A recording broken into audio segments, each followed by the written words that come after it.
আসসালামু আলাইকুম, সবাই কেমন আছেন? আজকের এই ভিডিওতে দেখতেই পাচ্ছেন একটা বাজার দেখা যাচ্ছে, মাছের বাজার। এটা আমাদের বাসার পাশেই। তো এখানে আমরা বাজারে গেছিলাম আজকে, উদ্দেশ্য মাছ কেনাই ছিল। কিন্তু আজকে একটা দারুণ ঘটনা ঘটে গেল আমাদের সাথে। মাছের বাজারে প্রবেশ করতে না করতেই আমি আর আমার বন্ধু মিলে যাচ্ছিলাম বাজারটাতে।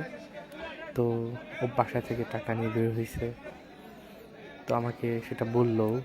আমরা বাজারে প্রবেশ করার আগে সিঙ্গারা, চপ এগুলোও খেলাম। তারপর যখনই বাজারের মধ্যে ঢুকেছি, মাছ বাড়ে যায়, তখনই পকেটে হাত দিয়ে বলতেছে যে টাকা কই গেল। বুঝতেই পারলাম না যে কখন আসলে পকেট মার হয়ে গেছে। মানে এরকম ঘটনা আসলে খুব একটা আমার সাথে হয়নি, কিন্তু এমনটা হলো, আমরা শকই হয়ে গেলাম যে কী করে হইলো, বুঝতেই পারলাম না। যাই হোক, এখানে দেখছেন নানান ধরনের মাছ আসে এই বাজারটাতে। সবই দেশি মাছই, আশপাশ থেকে নদী থেকে আসে, চাপাতা বিল থেকে আসে। মানে এখানে মাছের বেশ জনপ্রিয়তা আছে।